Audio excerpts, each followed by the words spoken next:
Hello everyone, final revision में आपका स्वागत है और मैं हूं यश। आज के हमारे इस लेक्चर में हम साइंस एंड टेक्नोलॉजी के ही टॉपिक रोबोटिक्स की बात करेंगे। रोबोटिक्स से संबंधित कॉन्सेप्ट्स, एप्लीकेशंस और मुद्दे तथा भारतीय स्थिति को जानेंगे। और रोबोटिक्स को जानने के बाद पेटेंट और कॉपीराइट से रिलेटेड कुछ तथ्यों को भी देखेंगे। चलिए तो लेक्चर स्टार्ट करते हैं। शुरुआत करते हैं रोबोटिक्स के बेसिक कॉन्सेप्ट से। तो जो रोबोट होता है वह एक स्वचालित, स्वनियंत्रित, बहुउद्देशीय और रीप्रोग्राम करने योग्य मशीन होती है। रोबोट सामान्यतः ऐसे कार्यों को करता है जो मानव द्वारा संपादित नहीं किए जा सकते। अन्य मशीनों की तरह यह मानव श्रम की प्रतिस्थापना है जिसमें मानवीय हस्तक्षेप न्यूनतम होता है। अब रोबोट और उसके निर्माण तथा उपयोग से जुड़े क्षेत्र के वैज्ञानिक अध्ययन को रोबोटिक्स कहते हैं। इसके अंतर्गत रोबोट के निर्माण के लिए पदार्थ का चुनाव, designing, Motors and electronic circuit का निर्माण, कंप्यूटर प्रोग्रामिंग आदि जैसे विविध क्षेत्र आते हैं। अब इस रोबोटिक सिस्टम के 5 पार्ट होते हैं। पहला एंड इफेक्टर, दूसरा मैनिपुलेटर, तीसरा लोकोमोटिव डिवाइस और चौथा सेंसर तथा पांचवा कंट्रोलर। अब इनमें जो एंड इफेक्टर है वह मनुष्य की फिंगर्स और हथेलियों के समान होता है जिसके द्वारा किसी कार्य को संपादित किया जाता है, जैसे रोबोट से जुड़े हुए पेंचकस, ड्रिलिंग यंत्र और पेंटिंग उपकरण आदि। अगला है मैनिपुलेटर। ये मनुष्य की बाहों की तरह कार्य करता है जो कि एंड इफेक्टर को कार्य बिंदु तक पहुंचाता है। इसमें अलग अलग प्रकार के यांत्रिक जोड़ लगे होते हैं जिससे यह कार्य के लिए आवश्यक विभिन्न प्रकार की गतियां प्राप्त करता है। फिर है लोकोमोटिव डिवाइस। इससे ही रोबोट या रोबोट के भाग गति प्राप्त करते हैं या अपना स्थान परिवर्तन करते हैं। इसके लिए विभिन्न प्रकार के मोटर्स का प्रयोग होता है। फिर आता है सेंसर। यह रोबोट का सर्वाधिक महत्वपूर्ण अंग है जिसके द्वारा रोबोट कार्य से संबंधित सूचनाओं को प्राप्त करता है और कंट्रोलर को उपलब्ध कराता है। सेंसर के रूप में रोबोट में camera, sound sensor, proximity sensor, thermometer, infrared measuring device, laser measuring device आदि लगे होते हैं। अगला आता है कंट्रोलर। यह एक डिजिटल कंप्यूटर है जो सेंसर से सूचनाओं को प्राप्त कर कार्य करने के लिए प्रोग्राम का चुनाव करता है तथा कार्य के संपादन से संबंधित आदेश को रोबोट के अन्य भागों तक पहुंचाता है। चलिए अब आगे देखते हैं कि रोबोट्स कितने प्रकार के होते हैं। रोबोट्स को 3 आधारों पर बांटा जाता है। पहला है परिचालन के आधार पर। ये 2 प्रकार के हैं। पहला स्टैटिक रोबोट या स्थिर रोबोट, जो कि औद्योगिक रोबोट, असेंबली रोबोट और ऑपरेशनल रोबोट्स होते हैं। दूसरे हैं मोबाइल रोबोट या गतिशील रोबोट। अब रोबोट्स का भी परिचालन 2 तरह से होता है। पहले हैं व्हील्ड रोबोट जो कि हॉस्पिटल और गोदाम जैसी समतल जगह पर कार्य कर सकते हैं। दूसरे हैं लेग्ड रोबोट जो कि असमतल क्षेत्रों में भी कार्य कर सकते हैं, जैसे मानव के निवास क्षेत्र, मानव कार्य क्षेत्र और युद्ध क्षेत्रों आदि में। अब दूसरे आधार पर कार्य क्षमता के आधार पर रोबोट को बांटा जाता है। इसमें पहला है टाइप 1 रोबोट। ये रोबोट्स किसी भी कार्य को मानव से बेहतर करते हैं, जैसे कटिंग, वेल्डिंग, ड्रिलिंग और पेंटिंग आदि। दूसरे हैं टाइप 2 रोबोट। इस श्रेणी के रोबोट्स की कार्य कुशलता मानव से बेहतर नहीं होती, लेकिन इनका प्रयोग उन क्षेत्रों में किया जाता है जहां पर मानव के लिए खतरा ज्यादा होता है, जैसे अंतरिक्ष अनुसंधान में, ज्वालामुखी अध्ययन में, समुद्र तल पर निर्माण कार्य आदि में। अब आगे तीसरा प्रकार है आकृति के आधार पर रोबोट का वर्गीकरण। तो इसमें पहला है यांत्रिक रोबोट जो औद्योगिक रोबोट है। दूसरा एनिमल रोबोट। इसमें टॉय रोबोट आते हैं, जैसे कि सोनी कंपनी ने AIBO रोबोट डॉग का निर्माण किया था और टामा रोबोट जैसे रोबोकैट का भी निर्माण किया। फिर तीसरा प्रकार है ह्यूमैनॉइड रोबोट जिनकी आकृति मानव के समान होती है। इसमें पुरुष रोबोट को एंड्रॉइड कहा जाता है और स्त्री रोबोट के लिए गायनॉइड शब्द का यूज होता है। चलिए अब बात करते हैं लॉ ऑफ रोबोटिक्स की, जिसे कि असीमो ने दिया था। इसे असीमो के रोबोटिक नियम कहते हैं। असीमो ने 3 नियम दिए थे। पहले नियम के अनुसार रोबोट किसी भी स्थिति में मानव को नुकसान नहीं पहुंचाएगा और ना ही मानव के नुकसान का कारण बनेगा। दूसरे नियम में रोबोट मानव द्वारा दिए गए सभी आदेशों का पालन करेगा जब तक ये आदेश पहले नियम की अवहेलना नहीं करते। तीसरा नियम है कि रोबोट यथासंभव अपने अस्तित्व को बचाने की कोशिश करेगा जब तक पहले और दूसरे नियम के साथ विरोधाभास पैदा नहीं होता। आगे चलकर इन नियमों के साथ ज़ीरोथ नामक व्यक्ति का एक नियम और शामिल किया गया जिसे शून्य नियम कहा जाता है, और इस ज़ीरोथ लॉ को सर्वोपरि माना जाता है। शून्य नियम के अनुसार रोबोट किसी भी परिस्थिति में मानवता को नुकसान नहीं पहुंचाएगा और ना ही परोक्ष रूप से मानवता के नुकसान का कारण बनेगा। ज़ीरोथ लॉ के अनुसार मानवता की रक्षा को मानव से ऊपर रखा गया है। चलिए अब आगे भारत में रोबोटिक्स की बात करते हैं। तो भारत में रोबोटिक्स पर कार्य करने वाली संस्थाएं CAIR centre for artificial intelligence and robotics है, जिसका मुख्यालय बेंगलुरु में है। यह अक्टूबर 1986 में स्थापित हुई थी और CAIR रक्षा तथा सूचना और संचार प्रौद्योगिकी के क्षेत्र में अनुसंधान और विकास के लिए DRDO की प्रमुख प्रयोगशाला बन गया है। CAIR ने निगरानी और खोज के उद्देश्यों के लिए एक रोबो परिवार विकसित किया है। इसमें इसने 4 अलग अलग प्रणालियों का विकास किया। पहला है रोबोसेन, जो सशस्त्र बलों, अर्धसैनिक, अभिकरणों और पुलिस के लिए गश्त, रेकी और निगरानी अनुप्रयोगों के उद्देश्य वाली एक सचल रोबो प्रणाली है। दूसरा आता है लघु मानव रहित भूवाहन मिनी UGV। यह न्यून तीव्रता के संघर्षों और शहरी परिदृश्य में निगरानी के लिए एक सुदृढ़ मानव रहित वहनीय रोबोटिक प्रणाली है। फिर तीसरी में आते हैं भार उठाने वाले 4 और 6 पैरों वाले गतिशील रोबोट। और चौथी प्रणाली में आते हैं दीवार पर चढ़ने वाले, पंख फड़फड़ाने वाले और न्यून तीव्रता के युद्ध परिचालन में उपयोग की संभावना से युक्त रोबोट। चलिए अब बात करते हैं रोबोटिक सोसाइटी ऑफ इंडिया के बारे में, RSI। इसकी स्थापना 2011 में भारत में रोबोटिक्स के विकास से जुड़ी एकेडमीज की गतिविधियों और अनुसंधानकर्ताओं को मंच उपलब्ध कराने के लिए हुआ था। यह औद्योगिक, एकेडमिक और अनुसंधान तथा विकास प्रयोगशालाओं में सक्रिय रोबोटिक अनुसंधानकर्ताओं के बीच संवाद बढ़ाता है, राष्ट्रीय स्तर पर संयुक्त सभाओं और वार्ताओं का आयोजन करता है और रोबोटिक्स के विकास में लगे अन्य संस्थाओं के साथ तालमेल स्थापित करता है। आगे बात करते हैं ई-यंत्र परियोजना या प्रोजेक्ट ई-यंत्र के बारे में। तो Indian institute of technology Bombay द्वारा एजुकेशन मिनिस्ट्री के सहयोग से चलाई जा रही इस योजना में कॉलेज स्तर पर रोबोटिक्स से जुड़ी आधारभूत संरचनाओं का विकास किया जा रहा है और इस पहल के तहत विद्यार्थियों को विशेष तौर पर रोबोटिक्स से जुड़े सिद्धांतों और अनुप्रयोगों से संबंधित प्रशिक्षण भी दिया जाएगा। आगे है चतुर रोबोट, जिसे DRDO और CAIR ने संयुक्त रूप से निर्मित किया है। इसमें दृश्य सेंसर लगा हुआ है। यह रोबोट एक दृश्य क्षेत्र में किसी भी क्रम में रखी हुई वस्तुओं की पहचान करने और उसे उठाने में सक्षम है। आगे है दक्ष ROV या दक्ष रिमोटली ऑपरेटेड व्हीकल। इसे DRDO की पुणे स्थित प्रयोगशाला अनुसंधान और विकास प्रतिष्ठान ने बढ़ती आतंकी गतिविधियों, सुरक्षा और पुलिस बलों की मदद करने के लिए तैयार किया है। यह दक्ष ROV परमाणु विकिरण और रासायनिक हथियारों के साथ साथ इम्प्रोवाइज एक्सप्लोजिव डिवाइसेस या IEDs जैसे विस्फोटक का पता लगाकर उन्हें निष्क्रिय करता है। दक्ष ROV में गैस क्रोमेटोग्राफ और विकिरण का पता लगाने वाले उपकरण भी लगे हैं, जिसकी सहायता से यह परमाणु और रासायनिक खतरों का पता लगाता है। इसके विशेष पहियों की सहायता से यह सीढ़ियों पर भी चढ़ सकता है, इमारतों के अंदर जा सकता है और कम जगह में मुड़ भी सकता है। यह 2.5 मीटर की दूरी से 20 किलोग्राम तक का वजन उठाने में सक्षम है। इस रोबोट को दिसंबर 2011 में थल सेना को सौंपा गया था।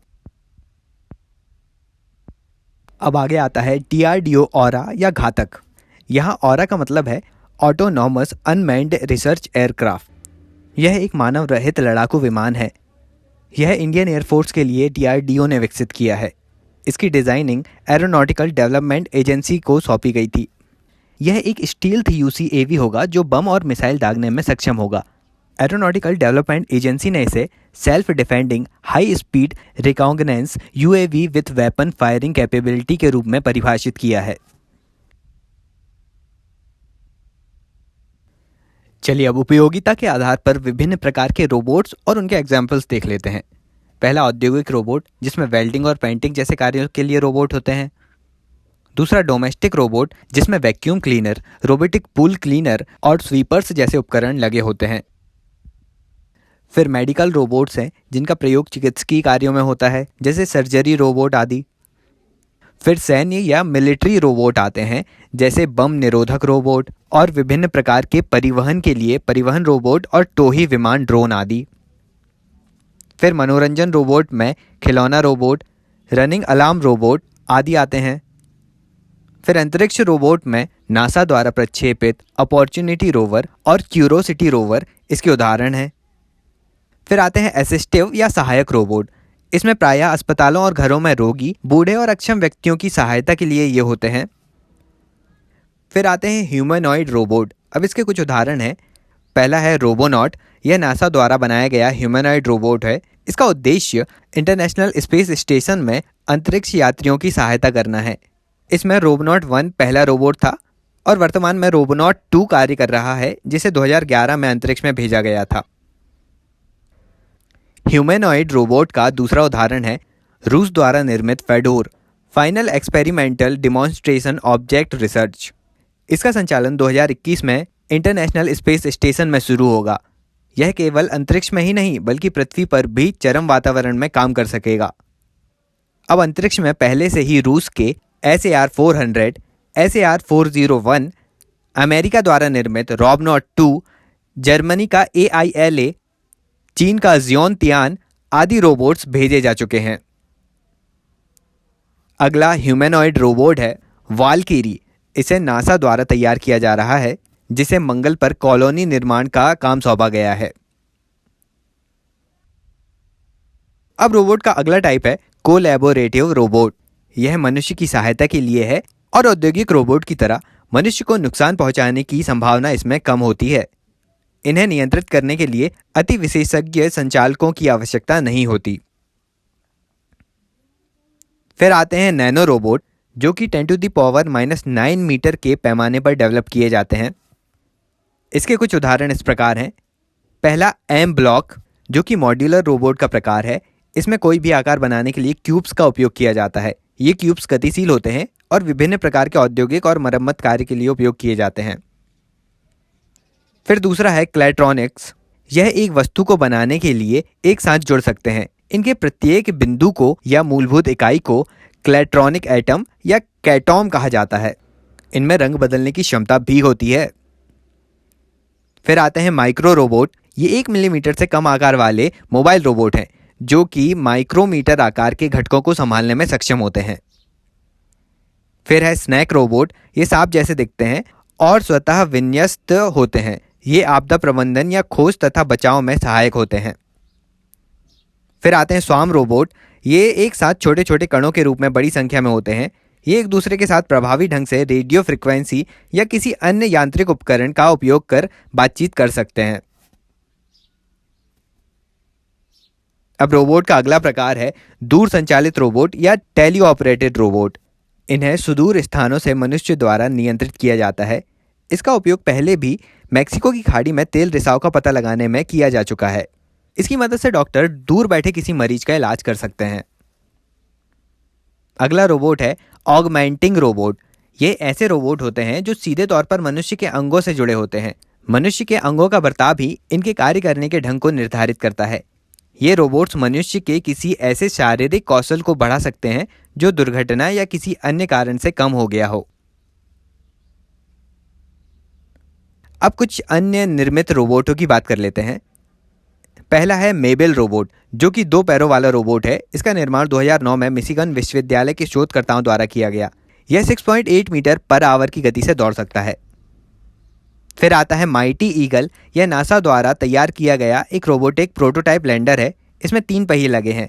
यह एक हरित यान है क्योंकि इसमें ईंधन के रूप में 90% शुद्ध हाइड्रोजन परऑक्साइड का उपयोग किया जाता है। यह कंप्यूटर से निर्देश प्राप्त करता है। इसका उपयोग ग्रही पिंडों की सतह पर वैज्ञानिक और अनुसंधान कार्यों में किया जाता है। इसके बाद है चैटबॉट। यह एक ऐसा कंप्यूटरीकृत मशीन या कंप्यूटर प्रोग्राम है जिसे मनुष्य से बातचीत करने के लिए बनाया जाता है। यह बातचीत लिखित, मौखिक और नॉन वर्बल हो सकती है। इसे chat robot, talk boat, chatter box आदि नामों से जाना जाता है। फिर आता है रोबो अर्थ। यह रोबोट्स के लिए एक वर्ल्ड वाइड वेब है। इसमें कई रोबोट्स को इंटरनेट के उपयोग से एक दूसरे से बातचीत करने में मदद मिलती है। तो ये थे विभिन्न प्रकार के रोबोट्स के उदाहरण। चलिए अब आगे एप्लीकेशन ऑफ रोबोटिक्स की बात करते हैं।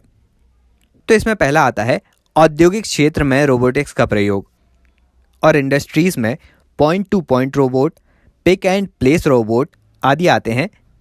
और इनके अलावा पहला आता है कंटिन्यूअस पाथ रोबोट, जो पॉइंट टू पॉइंट पद्धति पर आधारित है। इसमें एक साथ कई बिंदुओं का प्रयोग किया जाता है। इसका रास्ता चापाकार, वृत्ताकार और सीधी रेखा के रूप में बनता जाता है। ये स्प्रे और पेंटिंग जैसे कार्य करते हैं। फिर आता है एक्सोस्केलेटन रोबोट। ये किसी मानव की मौजूदा क्षमताओं को बढ़ाने में काम आते हैं। अब उद्योगों में रोबोटिक्स से फ़ायदा क्या हुआ है? तो इनसे बने प्रोडक्ट्स में क्वालिटी होती है, उत्पादन बहुत तेज़ी से और अधिक मात्रा में होता है, जोखिम रहित कार्य होता है और बचत भी अधिक होती है।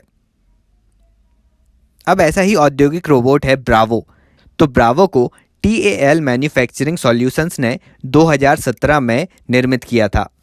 TAL टाटा की ही एक ब्रांच है और इसने ब्रावो को सूक्ष्म, लघु और मध्यम उद्योगों के लिए ही स्वदेशी स्तर पर विकसित किया है। चलिए अब आगे चिकित्सा के क्षेत्र में रोबोटिक्स की एप्लीकेशंस देख लेते हैं।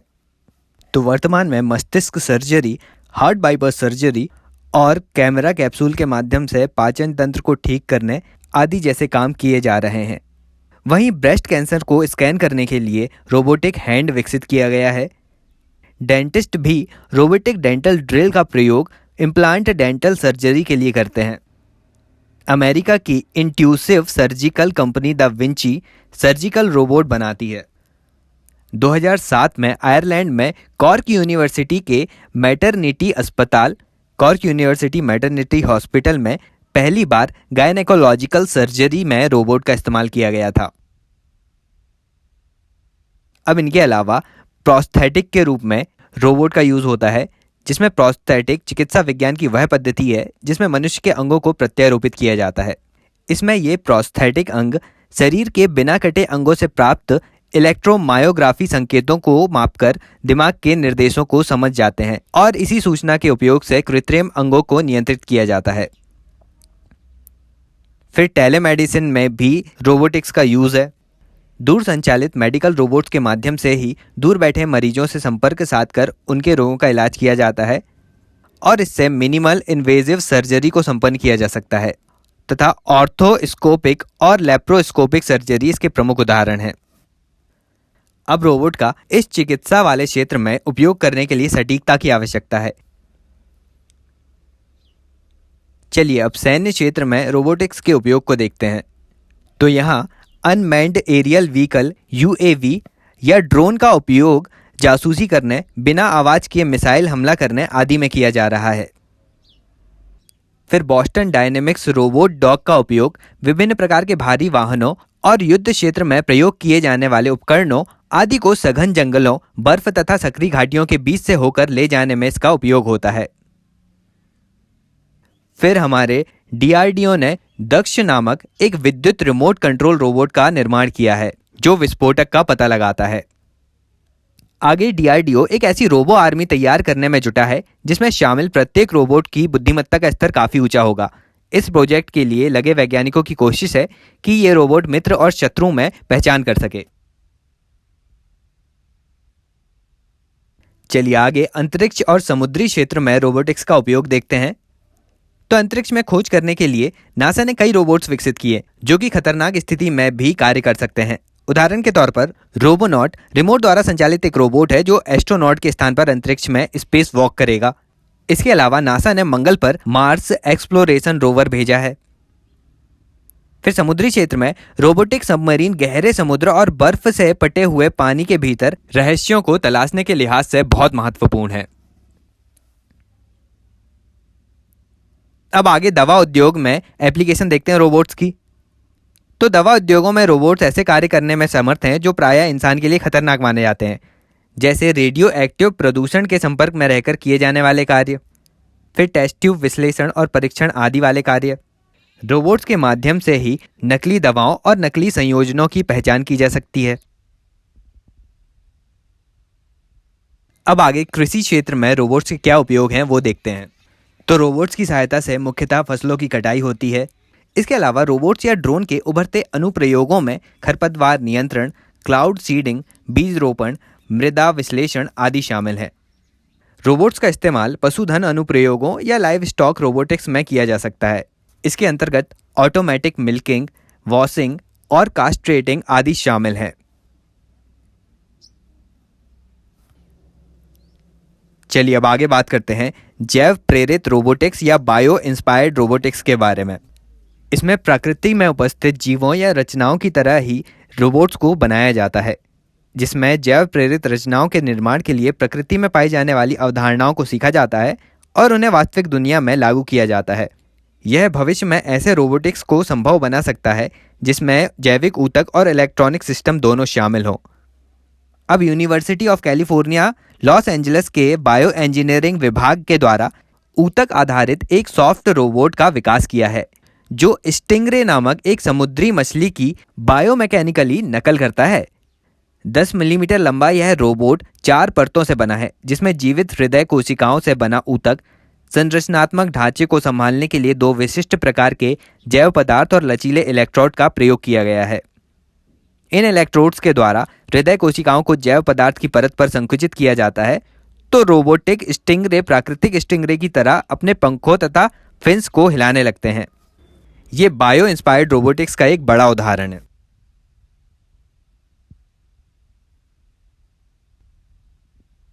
चलिए आज के अगले टॉपिक में बात करते हैं आर्टिफिशियल इंटेलिजेंस या कृत्रिम बुद्धिमत्ता के बारे में।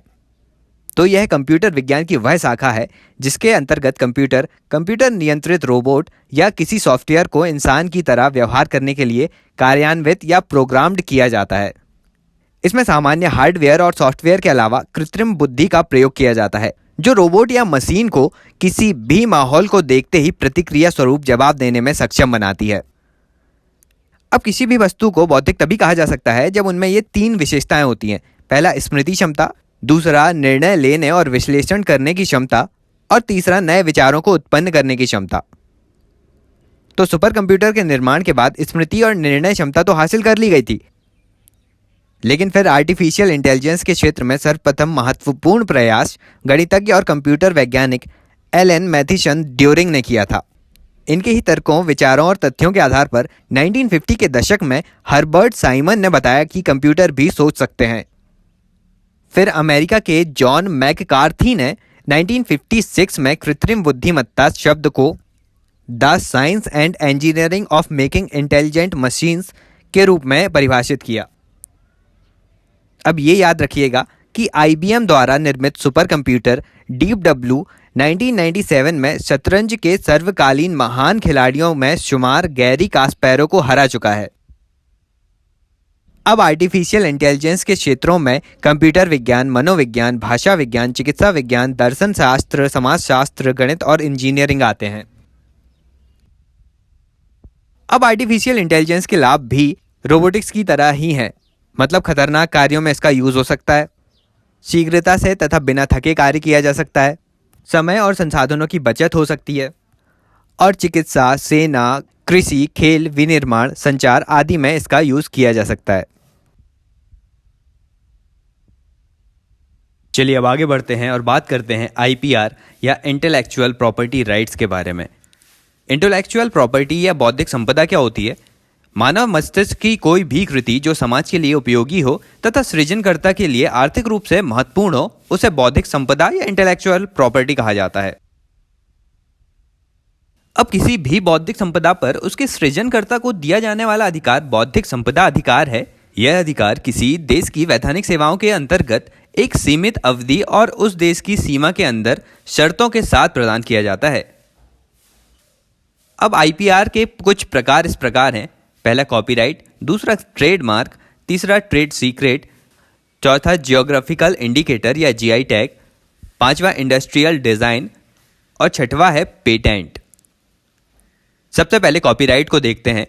यह साहित्य, शिक्षा, कला आदि के क्षेत्र में मौलिक कृतियों पर दिया जाने वाला अधिकार है। कॉपीराइट फिल्म, किताब और संगीत आदि के लिए दिया जाता है। कॉपीराइट का अधिकार सृजनकर्ता के पूरे जीवन तथा मृत्यु के 60 वर्षों तक होता है। 1886 में हुई बर्न संधि कॉपीराइट पर पहली अंतर्राष्ट्रीय संधि थी। भारत में कॉपीराइट व्यवस्था कॉपीराइट एक्ट 1957 के तहत संचालित होती है। इसके बाद आता है ट्रेडमार्क। ट्रेडमार्क किसी व्यापार या व्यापारिक संस्था या व्यापारिक सेवा या व्यापारिक उत्पाद के नाम, लोगो या चित्र के साथ जुड़ी कला, स्लोगन आदि को ट्रेडमार्क के द्वारा सुरक्षित किया जाता है। ट्रेडमार्क का प्रयोग किसी एक ही संस्था के द्वारा किया जाता है। इसके बाद अगला आता है ट्रेड सीक्रेट या व्यापार गुप्तियां। यह किसी उत्पादन की प्रक्रिया में किसी विशिष्ट पदार्थ या प्रक्रिया से किया जाने वाला परिवर्तन है जिससे उस पदार्थ में कुछ विशिष्ट गुणों की प्राप्ति होती है। इसे ट्रेड सीक्रेट कहा जाता है। जैसे विभिन्न भोज्य पदार्थों में उपलब्ध होने वाले मसाले, यानी जो मसालों का सीक्रेट्स होता है, वह ट्रेड सीक्रेट के अंतर्गत आता है। इसके बाद है इंडस्ट्रियल डिजाइन। इसके द्वारा किसी उत्पाद के डिजाइन को संरक्षित किया जाता है जिसमें उत्पाद के आकार, संरचना, रंग, विमाओं को समाहित किया जाता है। आगे है जीआई टैग या जियोग्राफिकल इंडिकेटर। किसी प्राकृतिक या मानव निर्मित उत्पाद जिसकी विशिष्टता किसी स्थान विशेष या विशिष्ट परंपरागत निर्माण प्रक्रिया के द्वारा निर्धारित होती है, उसे जीआई टैग के द्वारा सुरक्षित किया जाता है। जीआई टैग ना सामूहिक स्तर पर दिया जाने वाला अधिकार है। इसे प्राप्त होने के बाद उत्पाद के साथ किसी स्थान का उल्लेख अधिकृत समूह के द्वारा ही किया जा सकता है। जीआई टैग के कारण किसी उत्पाद का आर्थिक महत्व बढ़ जाता है। भारत में यह व्यवस्था Indian geographical indicator of goods act 1999 के अंतर्गत संचालित होती है।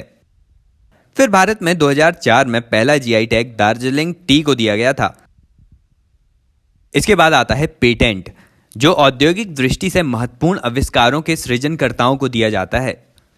यह किसी देश के द्वारा अपनी भौगोलिक सीमाओं में निश्चित समयावधि के लिए शर्तों के साथ दिया जाता है। 1883 में पेरिस संधि पेटेंट के संदर्भ में पहली अंतर्राष्ट्रीय संधि थी। भारत में पेटेंट की वर्तमान व्यवस्था इंडियन पेटेंट एक्ट 1970 के अंतर्गत संचालित होती है। यह पहली बार 1972 में लागू हुई थी। भारतीय पेटेंट अधिनियम को वैश्विक न्यूनतम समरूप व्यवस्था या ट्रिप्स 1995 के प्रावधानों के अनुरूप बनाने के लिए 3 बार संशोधन किया गया, 1999 में, 2002 में और 2005 में। 2005 के संशोधन के बाद भारतीय पेटेंट व्यवस्था ट्रिप्स के अंतर्राष्ट्रीय मानक के अनुरूप है। अब जो पेटेंट है ना, वह उत्पाद पर नहीं दिया जाता बल्कि उत्पादन की प्रक्रिया पर दिया जाता है। अब इसमें इंडियन पेटेंट एक्ट 1970 के अनुसार 7 वर्षों का पेटेंट दिया जाता है कृषि, रसायन, दवा और प्रसंस्कृत खाद्य पदार्थों के लिए, लेकिन अन्य उत्पादों में 10 से 15 वर्ष का पेटेंट मिलता है। यह WTO के ट्रिप्स 1995 के right trade related intellectual property के प्रावधानों से थोड़ा अलग है, क्योंकि ट्रिप्स यह व्यवस्था करता है कि न्यूनतम पेटेंट 20 वर्ष का होना चाहिए, लेकिन भारत के प्रावधान थोड़े अलग हैं। अब आगे देखो ट्रिप्स क्या है। Trade related intellectual property right. यह वर्ल्ड ट्रेड ऑर्गेनाइजेशन की मूल संधियों में से एक है जो 1995 में लागू हुई थी।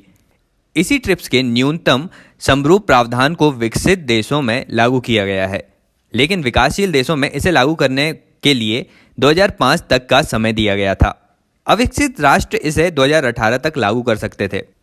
इस संधि का मुख्य उद्देश्य WTO के सभी सदस्य देशों पर बौद्धिक संपदा के संदर्भ में न्यूनतम समरूप व्यवस्था को लागू करना है, जिससे सभी देश विश्व व्यापार में समान स्तर पर लाभ उठा पाएं। तो ये सारी बात थी इंटेलेक्चुअल प्रॉपर्टी राइट के बारे में। तो आज का लेक्चर बस इतना ही। लेक्चर अच्छा लगा तो लाइक कर दीजिए, ज़्यादा से ज़्यादा शेयर भी कीजिएगा, और पहली बार चैनल पर आ रहे हैं तो चैनल को सब्सक्राइब ज़रूर करें। अभी बहुत कुछ आना बाकी है। अभी के लिए चलता हूँ, मिलते हैं अगले वीडियो में एक नए टॉपिक के साथ। Thank you so much for listening.